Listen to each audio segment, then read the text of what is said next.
This is Unreal Tournament Part 1 on the PlayStation 2. And even though it's very old and it's quite a terrible game now, I mean, it's still an okay game to play with friends. Not as good as Time Splitters, but you know, this is an alright game if you have nothing else to play or you're just straight up bored, whatever. I'd definitely go with this game because this game is almost like a party game. You can't go wrong with it. I mean, it's really good. It's like nothing but team deathmatch, pretty much what Time Splitters has. It doesn't really have much of a set story, so it's pretty much just like pick up, play, whatever you want to do.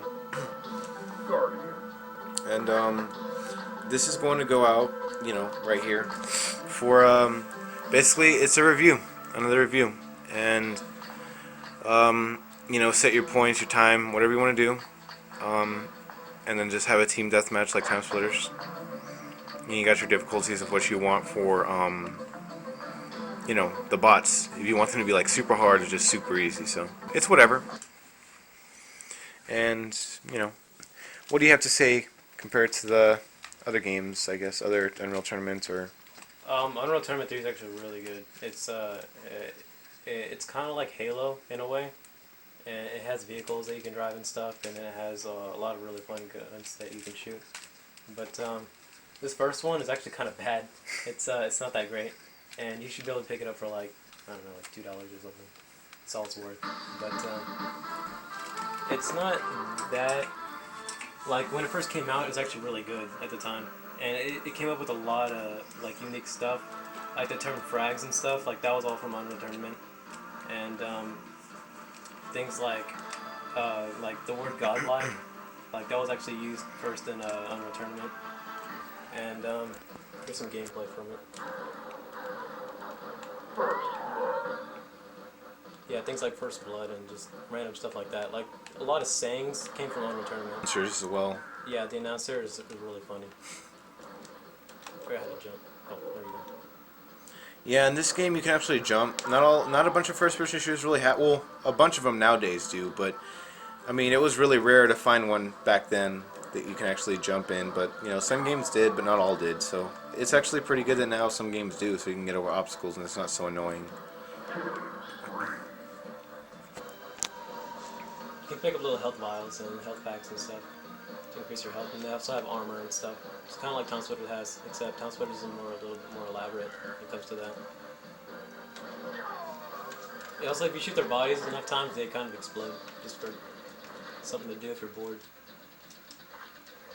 I think the best gun is the pulse gun.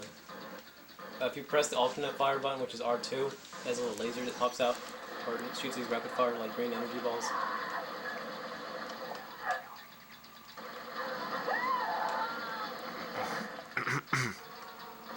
This game's not that violent, so if you want to ask your parents, and if you're like underage or something, if you can play it or something, I'm pretty sure if you showed them this video, they can see that it's really not that bloody. Only if you like shoot them up and then they explode. But even then, it's not that bad. Compared to games nowadays, I mean. Yeah, compared to a game like Gears of War, like this game is really not that bad. Yeah, it's rated E for everyone compared to that. Yeah, I mean this game is rated M. It's really not that bad at all. You don't see much blood. Also, you really can't have that many bots.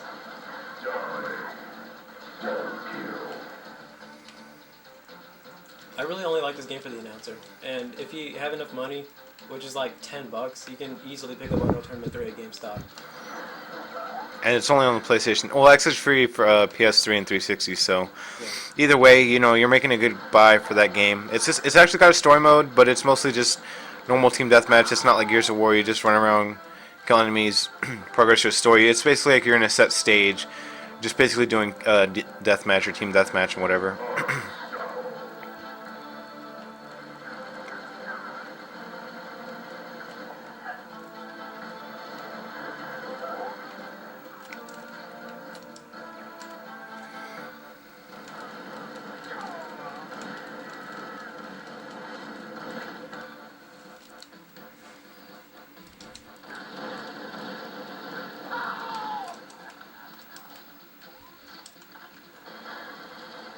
I think the only thing that's bloody about this game is that there is a chainsaw weapon, and that kind of gets gory, but other than that, it's really not that bad. Yeah, I'd actually give this game like I give the game like a 2 out of 5. It's really not that bad, once you start playing it. But like at the time, it was really good. But I say nowadays, like if you bought it now, you'd be like, oh man, I want to play Halo or I want to play Call of Duty or something. What about the series overall? Series overall is really good. It actually starts getting good once it gets to Unreal Tournament 3. But I know there's a lot of Unreal tournaments. There's another like Unreal Championship games Yeah. at on PC, but those are really good. Unreal series, I give that like I give it like a 4 out of 5. It's a really good series. It's a good shooter if you're just bored or something. Um, One thing that's bad is kind of about this one is you need a multi-tap. That's on the PS2 version, and you can get it for pretty cheap right now. But this game's also on Dreamcast, so it's that old, you know. But you know, that's about it. So that was my my review on Return.